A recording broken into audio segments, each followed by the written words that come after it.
Үш жігіттің қалыңдығы. Испан ертегісі. Баяғыда бір ханның елден асқан сұлу да ақылды қызы болыпты. Хан қызын ешкімге атастырмапты. Ол, қызым кімді сүйсе, соған барсын, дейді екен. Бір күні ханның қызы әкесіне келіп, әке, менің ерге шығатын уақытым болды. Кімде-кім көңіліме жағатындай сыйлыға келсе, сол кісіге ризалығымды беремін. Осы ойымды сізге айтуға келдім, дейді. Әкесі қызының сөзін мақұлдап, ей халайық, кімде-кім қызымның көңіліне жағатындай сыйлыға келсе, қызымды соған беремін, деп шаһардағы халыққа жар салыпты. Хан қызының сұлулығына есі кеткен жігіттер, байдың мырзалары әр жерден келіп жатты. Бірі ішік, бірі патсайы көйлек, енді бірі алтынмен әшекейленген етік алып келеді.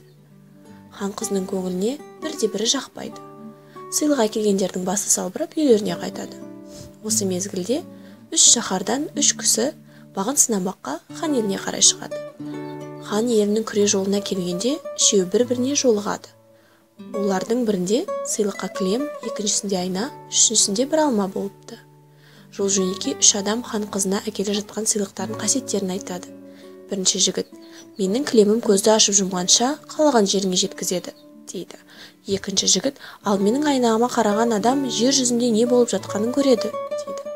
Үшінші жігіт, менің алмам жанға шипа, тәнге дәрі. Егер алманы жесе, өлген адам да тіріледі, дейді. Осы кезде кілемі бар жігіт айнасы бар жігітке, айныңа қарашы, жер үстінде не болып жатыр екен, деп өтінеді. Жігіт айнаға қарап, хан қызы кірпігі ғана қимылдап әлі үстінде жатыр екен, дейді. Мұны көрген жігіттер екіншісінің кілеміне отыра салып, хан қызы жатқан сарайға лезде қалықтап ұшып келеді. Үш жігіт келгенше қыз өліп қалған екен. Сол арада үшінші жігіт барып, алмасын жегізіп, қызды тірілтіп алады. Үшеуі де әкелген сыйлықтарын тірілген хан қызының алдына тартады. Хан қызы кілемді айнаны өз иелеріне қайтарып береді.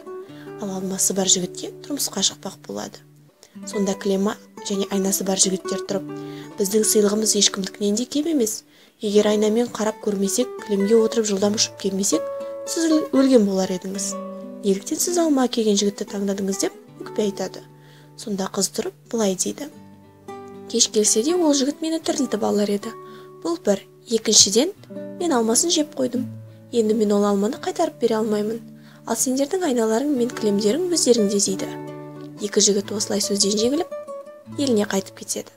Қыз алма келіп тірілген жігітке қосылып, бақытты да ұзын ғұмыр кешеді.